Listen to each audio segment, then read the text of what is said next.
Good morning. Welcome to our session. I am Ahita Gangavarpu. I'm the coordinator of India Youth IGF, and I also work in the cybersecurity domain back in India. So our session is titled Democratizing Access to AI with Open Source LLMs, Large Language Models. It's a 60-minute session where we have ample time for audience interaction.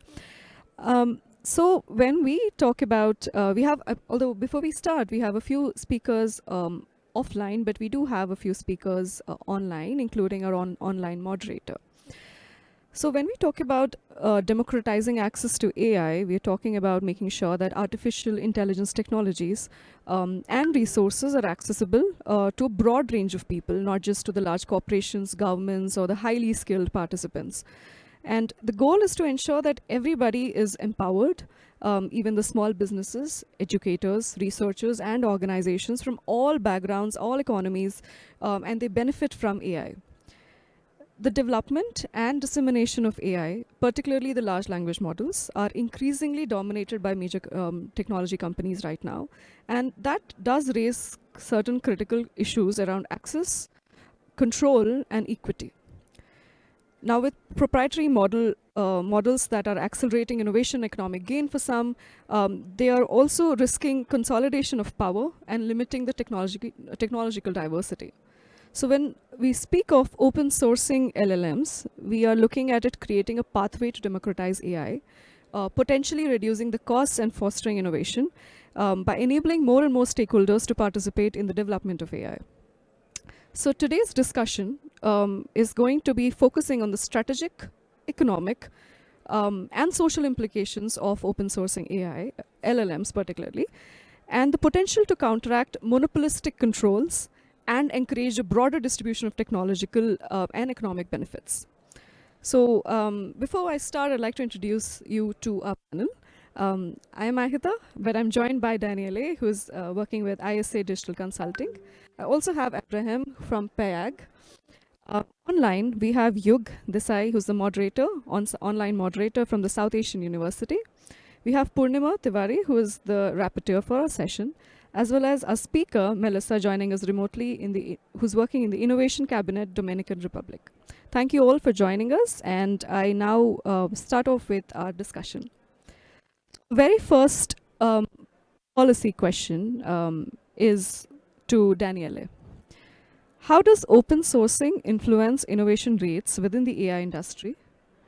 And what are the long-term implications of open source AI on the structure of the tech industry itself? Thank you so much, Ahita, for presenting me today. I'm so glad to be here to discuss this very important topic.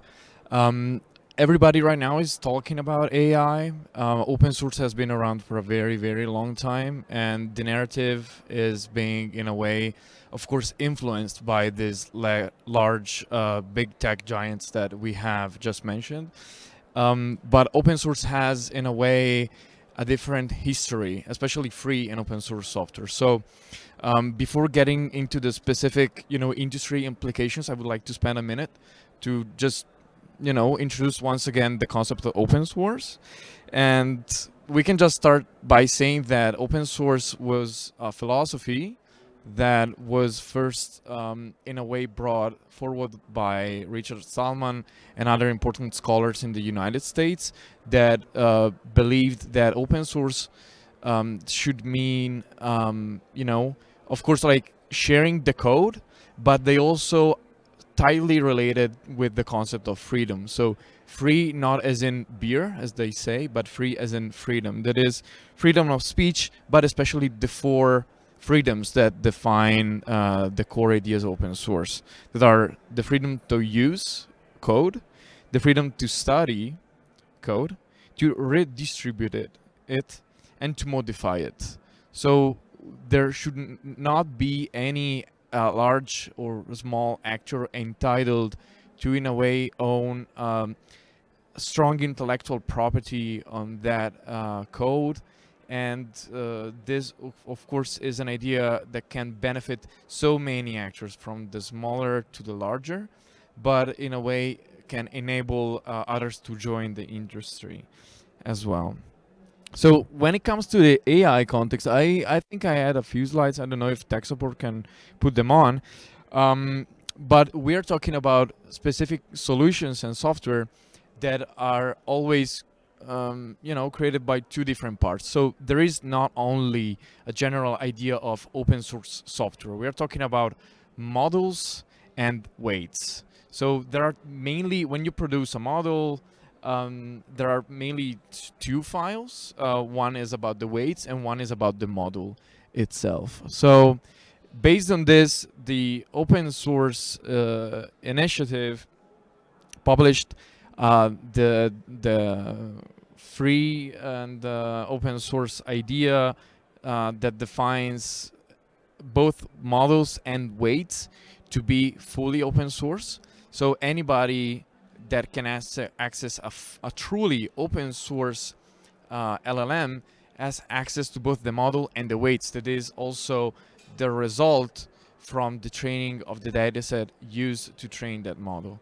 Then on the other side of the spectrum, at the very opposite side, we have the idea of a fully closed model. You know, when you are just maybe accessing it through APIs or anything like that, but it's already in production. It's not something that can be, in a way, inspected, modified, and redistributed, right? And in between those models that have been defined as open weights, where, there are of licensing where you are, as a researcher, maybe allowed to explore either the model or the weights again, but are not really entitled to use it as for commercial purposes. And of course, most often you're not even allowed to, redistribute it itself. So this, of course, creates situations in which not everyone can actually benefit from those models. And again, I would like to stress that the only definition that is truly compliant with open source as we free and open source software as we know it is the one that embodies all four freedoms as defined by the thinkers of the free and open source thought. So I don't know again if we have slides. I don't know about my timing right now. But again, we can think. Next slide, please. Yeah, here you can see the frameworks I was talking about. Different licenses, and not all providers actually have the same models and the same licensing for the models they provide. So in this other slide, that is AI as a service stack, I would like to bring the focus again on components that are needed to build an actual AI solution from end to end. So a few scholars, trace some comparisons between the cloud computing model, and at each of these layers, open source software can always be employed. So we should also ask ourselves, are we actively, are we, as private entities or public entities and so on, are we really entitled to have something that is truly closed source, even if we are employing so many community efforts coming from the entire open source community? And so in a way, this can be some food for thought, thinking about the different steps that are in implementing actively AI solutions. And when it comes to actively industry impacts, we can also think of all the open source software that goes both at the AI software services, training and fine tuning the models, down to the actual infrastructure that is needed to compute, to have the computing power to have those solutions actively built, right? Because in the end, as the last slide shows it, please change the slide to the last one. Last slide, please. Okay, the last one. There is a supply chain that starts from data collection to data storage, data preparation, algorithm training, application development, and at each of these stages, the entire idea of having community supporting solutions that are open source can be something that can benefit also the private sector.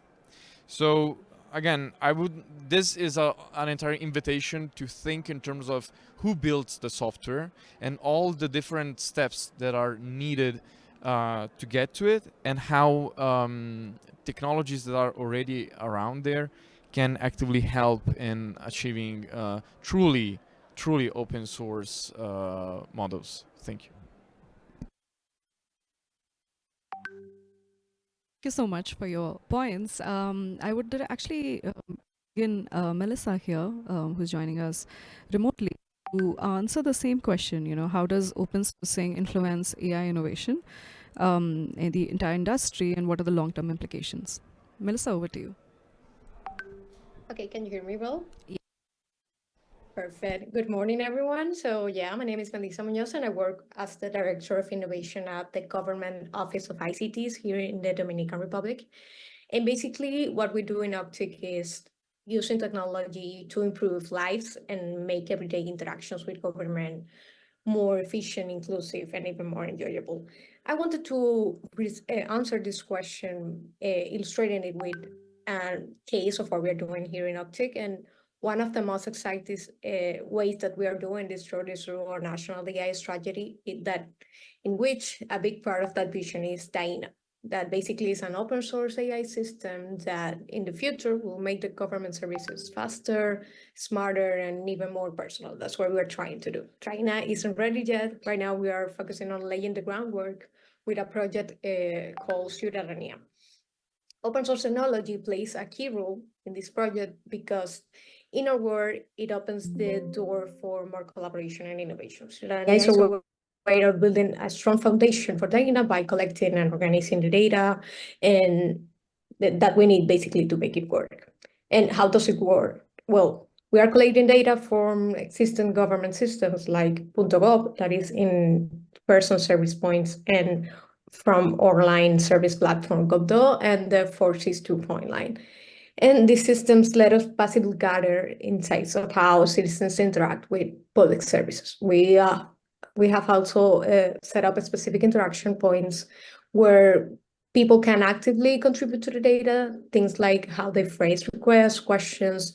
And this isn't about collecting personal information at all. It is about understanding the way Dominicans communicate so the AI reflects our culture and our language.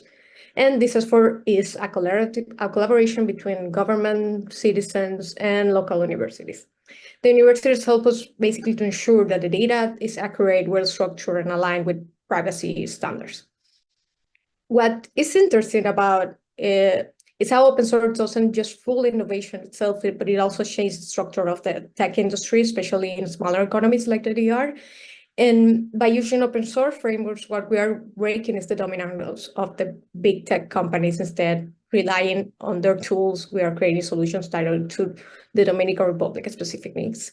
For us, that means building systems that understand Dominican Spanish, that is different to all Spanish, and reflect on culture, solve local challenges. But the potential doesn't stop there. Specifically, open source means that other Spanish-speaking countries can learn from what we're doing, and that's what we're trying to do to escalate this regularly. And Ciudadanía could inspire similar projects in the region, fostering cooperation, creating a shared path towards a more inclusive AI development.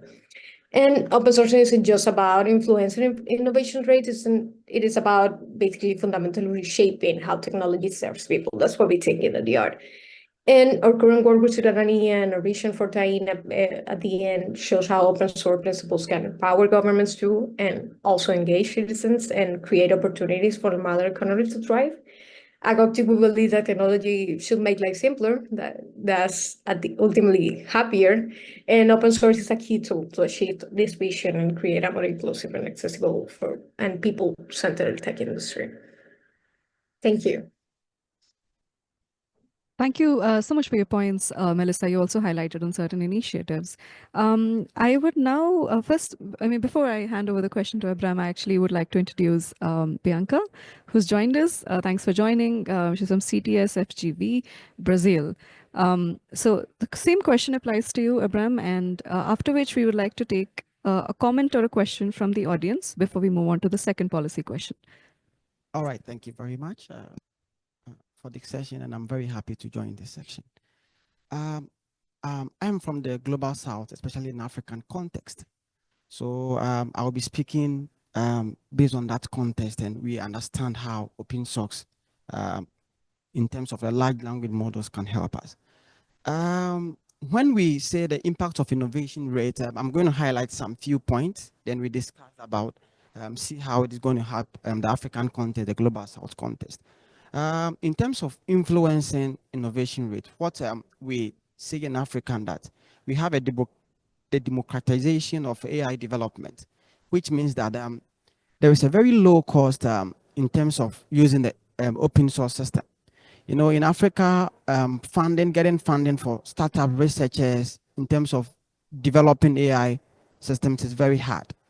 And we don't have large systems, large data centers, so investment have to go through before we get that. So this open source AI systems is helping young people to bring out innovation because they can tap on such system at a very low cost or very low rate so that they can improve upon development. Let me also go into fostering collaborations.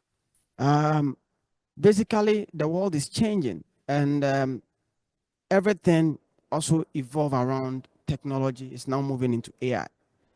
And we cannot focus on advanced countries and also not look out into the local countries.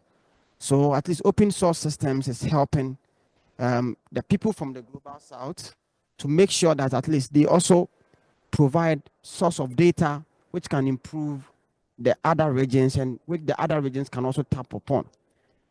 Imagining in Africa now, there are some countries creating a policy document. So let's say startups, business people who need to get information about which policy, I'm doing this kind of government contract. I need this policy, which does this law policy regulate and that. Now this AI systems, people are feeding in data on it. They connect it to open source AI systems, AI tools, which also helps. So if someone is in Europe who want to get an idea of business or some regulation policies in Africa, because there is a collaboration between Africa and Europe, they can be able to get, and also Asia and other American countries. Let's also look at addressing local needs. These AI tools that we use, basically in terms of, let me come into multilingualism. We have languages that people may even seem not to understand because of the evolving in Africa. Now, collaborating these AI tools in terms of addressing local needs means that there are some needs that it may be in the context of global South and Africa, which may not be a need in Europe. So whilst we are talking about this in open source system, it helps us to understand that we need to localize some kind of documentation, some kind of data, which will help us in the global South context. Let me also move into assessing some kind of investment that we need in Africa. These large language models helps so much to understand the context that there is more investment in there, but there is no much investment in Africa. So Africa is really very happy that at least we can tap this open source AI system from advanced countries to also improve on our livelihood. Now, let me go to some long-term implementations, which will help the structure of the tech industry. And I'm looking at the tech industry around the globe and also specifically moving into the African context.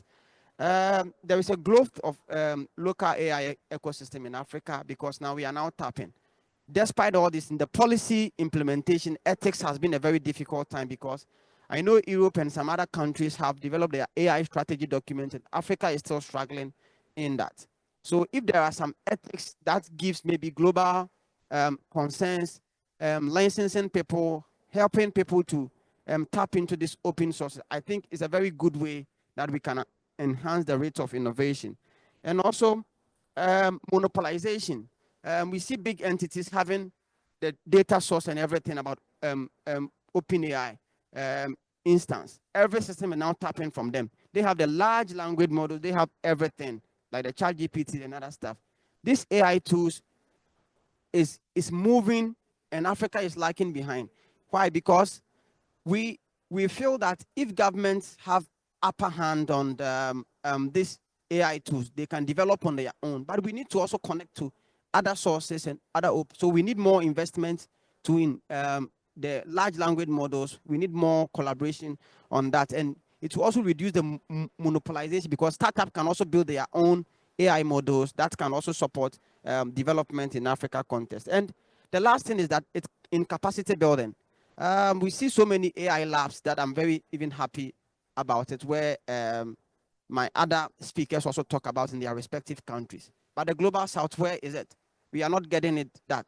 We are not getting it, and the schools that academic are not also moving. So we must also invest much in our academia, bringing capacity building of AI models within that context. And I will leave my other colleagues to talk, then I will come back later with some other point. Thank you. Great points, Abram. And I think Melissa, as well as you, have spoken about addressing the local needs with respect to culture and languages as well. What we'd like to do now is hand it over to you all.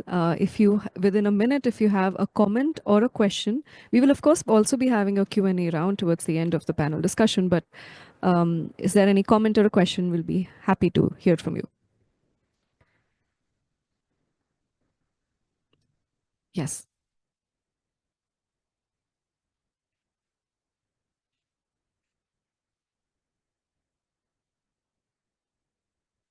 Meanwhile, Yug, if there's any comment or a question in the chat or from the online participants, please let us know. Yeah, thank you for this. Thank you for this. My name is Lena, and I work with the Council on Tech and Social Cohesion and Search for Common Ground. It's a peace-building organization. So we work in conflict-affected contexts, and we are trying to deploy AI to build trust and collaboration. And you know, there's two challenges that I see. So you just mentioned ethics. So we're actually trying to build things on top of the commercial models. And then there's still a ethical question about where the data goes and how much we can be sure whether or not that data is being used or to train those models. And the second is, you just said, you know, Africa needs to build its own models, but the resources required to actually have built these models is because they had billions of dollars in investment, including from the Saudi government and many other places, to make this an enterprise that will dominate the market and which will end up becoming a major revenue builder. So there's something a little bit almost naive about this idea that we can compete. You know, there's no competition unless you regulate the monopolies here. Otherwise, you know, there will be no. So it's kind of two questions. Thank you. 2 minutes, I'd request any of the panelists to answer this. You'd like to answer? Yeah, I agree with you 100%. There is no competition in terms of this. That's why I was even emphasizing that we have to foster collaboration, because we need the global north data, and the global north also need African data. Despite that, we also have to encourage our government and member states in global south to also have some investment, as you said, in the infrastructure.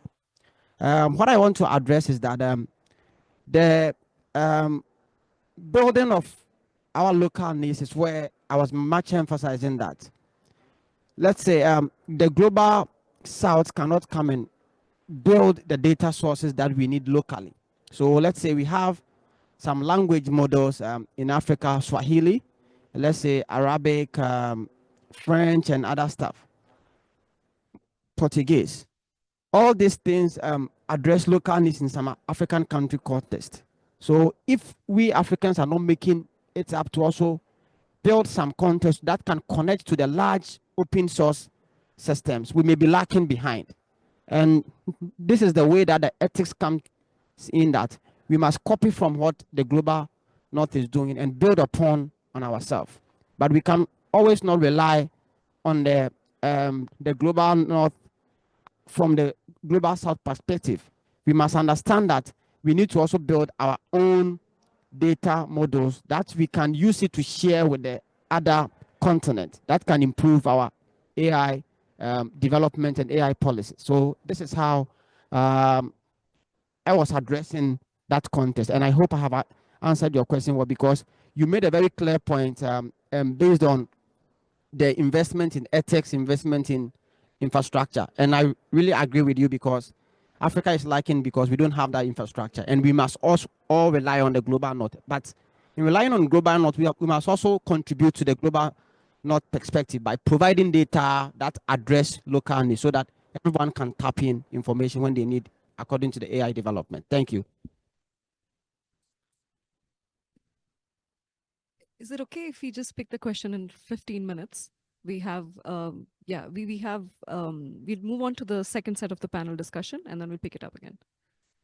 Well, the question I want to ask is directly related to the monopoly competition issue. So Please go ahead. Okay, so I'm disagreeing with the last question. I thought the whole point of open source was that it was open, and that you essentially are sharing. So if you've developed a model, you've made all that capital investment, and if it's open source, which I understand that Meta is halfway there, or maybe full, maybe the first presenter would like to comment on this, but the point is you can have access to that. You don't have to have the investment, you can use it. And regulation presumes that they are monopolies, and you're going to regulate how they, I don't know, how they sell it, which to me does not distribute the knowledge, does not distribute the capability. It is much better to go open source than it is to go through regulation. So I'm confused about how you're approaching this issue. So our next question is actually on monopolies, but maybe Daniel, if you want to just keep it under a minute to address this, and we can pick up the discussion in a few minutes again. Sure. Actually, I was about to introduce some of the points that might help in that sense in this following question. But in a way, I agree on the fact that open source is a tool, is a philosophy that can help in not really not systematically regulating monopolies, but for sure sharing the knowledge and giving the opportunities to other actors to again get the skills and not being blocked by specific intellectual properties on that. So this is a way to do it again. And Meta is, again, as you said, halfway there.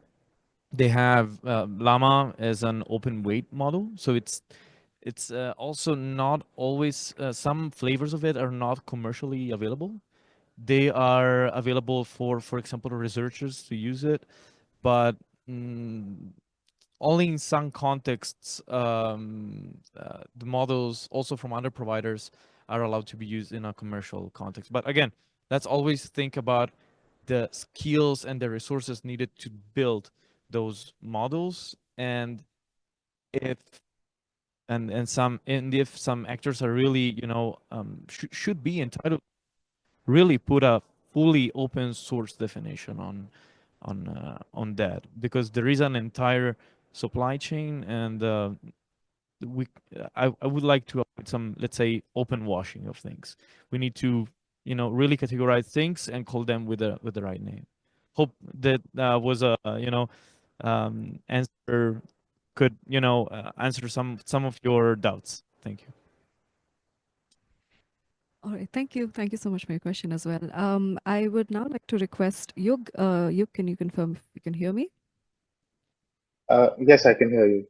Perfect. So Yug will be taking care of the second segment of the discussion. So I hand it over to you.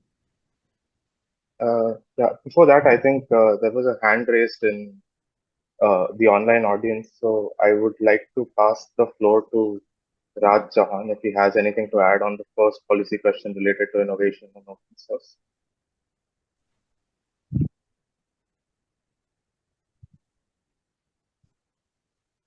Raj, are you there?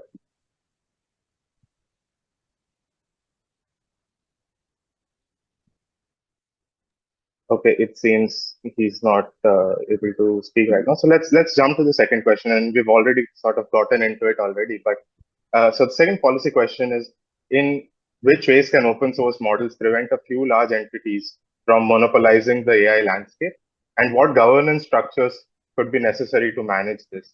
And to answer this question, I first want to pass it on to Bianca. Bianca, if you can share your thoughts on this question. Hi, everybody hears me. First of all, I'd like to apologize for the delay. I had a procedure in workshops room 1. So thank you so much for the invitation. I'm sorry for all the logistic trouble, but I'd like to introduce myself. I'm Bianca Kremer. I'm a researcher and also an activist from Brazil. I work with AI and law, especially in the topics of discrimination, specific topics of racial discrimination in Brazil. And for this panel, I have been questioning or proposing 3 specific questions that could address the topic. In a way, this panel could be a food for thought for us to exchange a little bit on these topics. So, unfortunately, I lost the first part of Daniel's presentation, but I observed that he could bring a good opportunity for us to understand the supply chain of LLM, and I have some observations about what is happening in Brazil from your perspective, and as well as you, Abraham. So the first question is, I like to take some steps back so we can move forward on the topic. The first one is, what actually are we talking about when we talk about open source LLMs? Otherwise, if we don't address these topics, we will have some misunderstandings on questions about this subject. So we have the difference between the closed source LLMs and open source LLMs. This is the first question that we will address. The second one is, what qualifies as an open source LLM? This is actually really important for us to address the challenges we will face on this. And the third one are, where are specific cases, concrete cases, where we can find possibilities with open source LLMs. And after that, I will bring some experiences from Brazil that we have been experiencing on open source platforms, and in a way we can address the competition problem as well, being developed by universities in our country. It's hard to do this, but I think we have been addressing. So what are we talking about when we talk about these open source LLMs? We're talking about these large language models as AI models that they are publicly accessible. Okay, I think we have been talking about it, but what it means is that the source code and training data are made available to the public. And what it happens, it allows us, not only the developers, but also us researchers and organizations from civil society as well, to freely use, modify, and improve it, like the models, in their own purposes. So this is something that we have been, when we talk about the ratio, gender bias, for example, when we have open sources models, we can have an opportunity for us not only to improve it, but make it better in a way that companies and business models are not interested in achieving due to economic purposes. Okay, so what differences, how do these open sources differ from the other counterparts? Like, we have the closed source LLMs. They are developed and maintained by companies like, as we have been saying, OpenAI, Anthropic, Google, and they are typically proprietary. Also, or what it means is that you cannot access the underlying architecture of data that model was trained on. The older open source LLM, on the other hand, they are models that are free to download, they are free to modify, and they are free to be adapted. So these projects have been instrumental, actually, in making models available to the public in order to also not only, but also address social problems that we have been facing in the development of these technologies in some certain societies. Since we have been talking about Global South, for example, in Brazil, we had a concrete case that I would like to share with you about a deputy called Renata Souza, which she wrote on ChatGPT, for example, the word favela. Favela is a community, a poor community in Brazil. I don't know if you have been heard about before, but she wrote a black woman in favela. And what happened is that an image was generated about a black woman holding a gun pointing up. She didn't write anything about guns, but it happened. So it was a case of what we have been studying since the last 10 years, what we call algorithmic racism in platforms in Brazil, for example. It's a case, concrete case about how these generative AI technologies have been developing. Not talking about the gender bias we all know when have been written 2 years ago. Name 10 philosophers, and they were all European and white men. And then you say there are no women, and they are always white women, European or North American. Also, always white. So these are some bias we have been facing in the usage of these platforms, that open source, for example, could be open to address and also to modify the model and addressing topics of solving some problems of bias. Not all of them, because when you have algorithms, you always have bias, but some of them. So this is something I don't want to talk too much, but just to address the topic of what we have been talking about, and after we can open for questions and things. But I would like to also exemplify with the cases of Tucano activity and also Maritaca AI. Tucano and Maritaca are two birds from Brazil. And we have several birds in our region, especially Rio de Janeiro, where I am from. So they are both birds, and these are projects from universities, public universities in Brazil, developing open source technologies. And we have been very successful in developing these technologies in Portuguese. And this is the third part that I want to have my remarks so I can hear my other colleagues, but just to not only clarify, but also make an imagery of what we have been talking about. I am from CTS, Center for Technology and Society University in Brazil, but also I am a board member of the Brazilian Internet Steering Committee, a political position. And in this political position, this year we were very successful to have a Lusophone forum of internet governance. It was held in Cape Verde. I was talking Portuguese, sorry, it's Cabo Verde, but it's Cape Verde in Africa. And a lot of members from the Portuguese community have been discussing the topic of how to build technologies, and why not discuss the development of LLM technologies in Portuguese in a broader community, in a broader perspective. And it's even more dramatic for us, because when you go to African countries, Lusophone African countries, for example, they speak Criollo, among them others, much more than Portuguese. So this is something I have been talking about. It's also a matter of sovereignty. And just to address the topic on the first place, I would like to thank you for the attention. Thank you for the opportunity. And I keep myself open for questions and to exchange with my colleagues.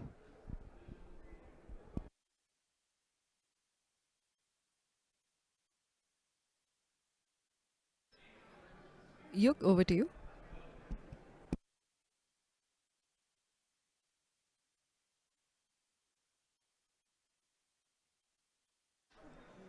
Yeah, maybe I'll take it over, Yug, since we cannot hear you. So I would like to actually pose the same question to Daniel, and want to understand in what ways can open source models prevent a large entity from monopolizing the AI landscape. Thank you for the question. I will be honest and critical. I think that technology licensing itself cannot really alone prevent large actors from taking over in that sense. As I stressed earlier, I believe that we have to, in a way, protect the actual and correct definition of open source in software. But of course, software sharing practices in business can help, as the one of the men here in the audience actually started to pointing to in terms of monopolies.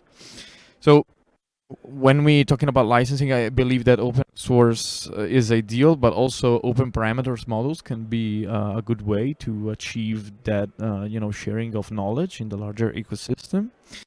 Can be a big boost in the startup ecosystem, even for the global south. Some of these are not completely open source, but still an important role. But again, I would like to stress about the resources, and I think that having, for example, a publicly managed infrastructure could be something that can help us.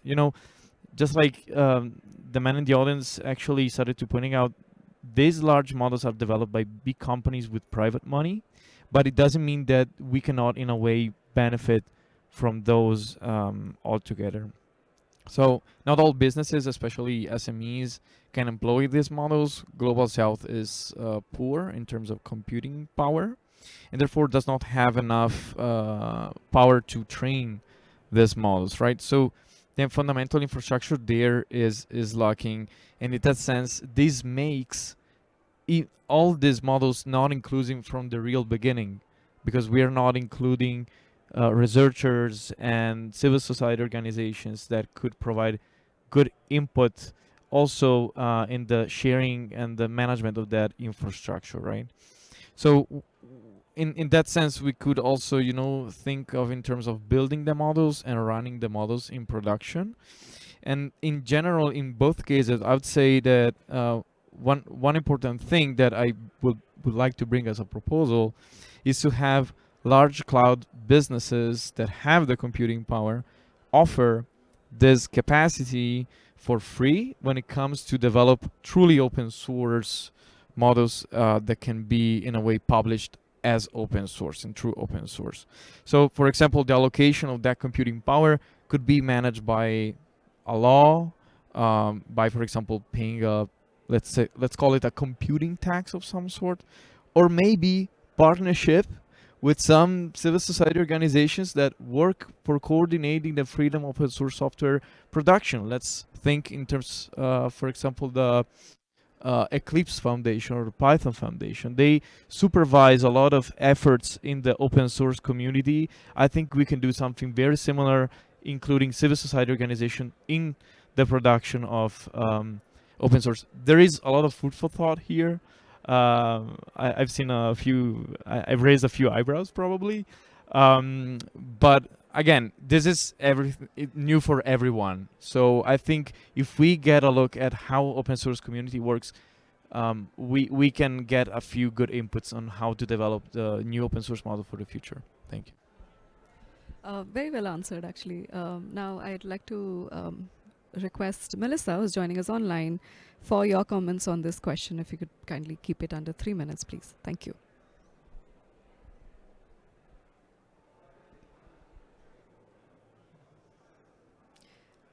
I think we're facing some issues. We can't hear the online participants.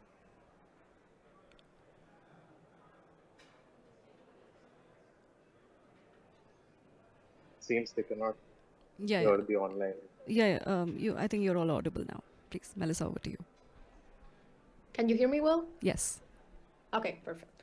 So basically, building on what I was mentioning earlier about our national AI strategy back in the Dominican Republic, one is core principles basically is achieving technological and data sovereignty, because this may ensure that the tools, systems, and data we create remain under national control, protection both our public access and privacy for our citizens. And that's what we choose to develop in this case, or LLM, Ciudadanía data entirely from scratch using open source framework, where platforms like, for example, GPT-4 are robust. They come with significant risks and dependency and data exposure.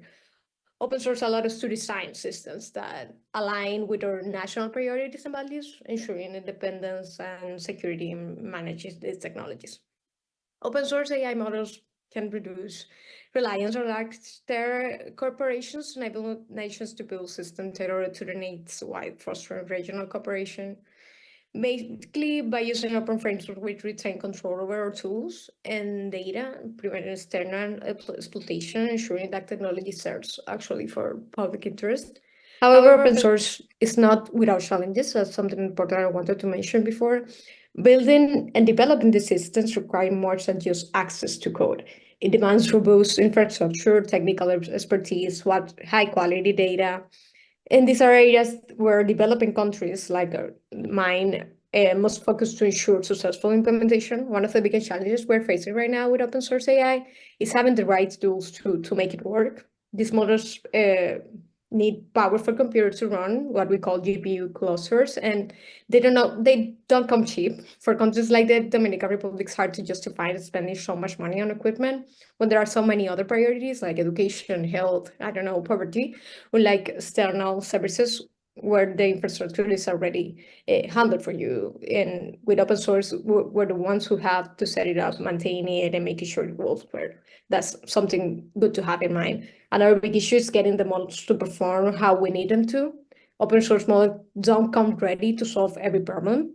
They are like a blank canvas, so you need to put in the effort to fine tune them, to teach them how to understand their specific needs, and that takes time, expertise, and yes, more money that we of course don't have in the global south, as the one fellow was speaking before. And there is a blurring also with the data. A lot of data we have in the government systems messy, it's all scattered, and it's not always useful. For a project in Sierra, for example, we have to work hard to clean it up, this data, and combine it with new information we collect on different government platforms I was first illustrating. And we have also set up places where citizens can share how they talk and ask questions so that the AI can build and truly understand our culture and language. Finally, the cost of keeping everything running. Open source sounds great, but because you are not paying someone else every time you use it. But the truth is, it's still expensive to keep systems working over long term. You have to upgrade the hardware, fix issues, make sure they can handle more users as it grows. And the reality is, open source AI isn't something you just turn on and forget about it. It needs investment, planning, teamwork, and that's why we are looking for partnerships in the DR with other countries and trying to make it regional with international organizations too. And so we can share resources and make open source AI a solution that works for everyone. And that's it on my part. Thank you. So much, Melissa. All your points have been noted. I would now, given that we are a little short on time, we would like to open the floor for all of you for our interaction. But before that, I'd like to pose a question to all of you. What specific risks do you see open sourcing pose? And such as it could be the increased potential for misuse or reduced incentives for large-scale investments in AI research. And how can these risks be mitigated while still promoting open development and harnessing the opportunities? The floor is yours. Do we have anyone who'd like to add a comment or a question? Yes, please.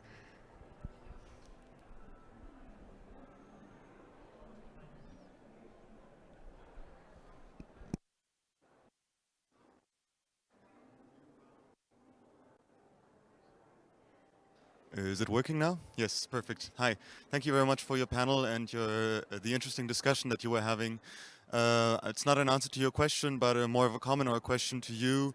I wanted to ask you more concretely about what are like the enablers of open source LLMs or open source AI, because you were touching on the competition issue, and we see thus far from like a market incentive, Facebook goes some extent towards open source, but they are still lacking and they have little incentive to actually open the model fully to full reuse. Just for like these large big tech companies, there's no real incentive to do it, and their models might have the ability to outperform open source models for a time. So we're talking about this issue of like smaller languages than English. So I guess there would need to be some kind of like common data sets, open data sets. Daniela was touching on the issue of like how to distribute computing power. So I was wondering maybe if you could make like concrete recommendations of what would we need to build and how could we do so to actually like set up a system in which open source LLMs or open source AI can thrive. Thank you very much. That's a very detailed question. So maybe could we take one more comment or a question before we let the panelists answer them? And Yug, if you have anything from the online participants, feel free to unmute. We had a question a while back, and I think this was related to what Abraham was. How do we ensure cultural nuances from Africa are included in these models, as well as sovereignty is maintained. That's Okay. all I have online. Okay, perfect. Thank you. I think for the second question, Abram did answer quite a bit. But what I'll do is, if we can have any comments on the first question, please, from the panel. Would you like to go? Yeah, I'll try to be very brief. So one key difference that we can see in open LLMs, when it comes to their nature, um, than other types of open source software, is the fact that it needs lots of computing power to train. This is not the same for other products that are iteratively developed over years and years, and in a sense can become much without specific computing power needed, right? But when it comes to training, we need GPU infrastructure, and that thing again doesn't come cheap. So actual proposals, as I was saying, is again a way to make sure that who has the resources, either be a private sector institution or a public sector research center, whatever it is, they have mechanisms in their governance systems to make sure they can allocate at least a percentage of that power to the development of those unrepresented, for example, communities or languages, right? I don't know. I do not. I might have brought a few proposals earlier during my comments, but again, the general takeaway message of like you folks here to have is this: like, let's try to redistribute and better share that computing power. Okay, all right, thank you. So I like the question the person I'm asking about data sovereignty in Africa. The context is that in Africa now we are now growing in terms of the digital landscape and economy, and data sovereignty is something that we cannot leave out because of how data is stored, data is collected, because there is a gaps related to the policies and regulations regarding to that. But what I understand that we can see in terms of governance structures and necessary for management is that there must be a coalition of stakeholders where governments, academics, NGOs, private sector, and all the stakeholders must come together to be able to develop these policies. Because you cannot talk data sovereignty because there's a research that must be done by academia. There is an industry that need that data to build upon it. There is also a private entities that must provide resources and infrastructure to build on that, and we must involve everyone. So the government cannot do that alone. They must involve experts and related academic professionals, because most research, not the government rely to make decisions, are done by academia, and we cannot build those policies without them. So this is what I'm going to. It's a very coalition that Africa or the global south must build with the stakeholders to develop such context and address these open source problems with the data sovereignty. Thank you. Perfect. All right. Thank you so much. And we are very, very close to the closing. I would now request the panelists to spend like 35 seconds to give us maybe one critical area that we should all be focusing on within this domain of open source LLMs. I will not reiterate my message because I think I made it pretty clear a couple of times. Actually, I would like to say something else but related, and that is about coming to the IGF with proposals, coming to the IGF with sometimes also challenging ideas that make some of us not happy, but at least give us some very concrete ideas on how to tackle global issues. Otherwise, we are gonna stay always, let's say, on the problem but never on the solution. It's better to start with something that is not perfect and then pivot and adjust from it, rather than just trying to make everybody happy. So that's it. Thank you. I think this was a good start. Ibrahim, over to you. Okay, so it's very brief, less than 30 seconds. What I would say is that in terms of building in the global south context, there must be an established funding mechanism that can help in terms of grants, private or public partnerships, and also an investment that supports open AI or open source AI development within the global south by connecting researchers and innovators to the advanced countries or the global north, which can also bring out that knowledge back to the global south for development. So this is what I would say, and it's a very useful section that I really appreciate the experts and the questions that is being asked, and we can all build that together in that context. Thank you very much. Bianca, over to you, please. Thank you. Very briefly, I'm less optimistic. I do believe that to address competition and the advance of the economics of these digital platforms as we are facing, we need hard law. So we need regulation.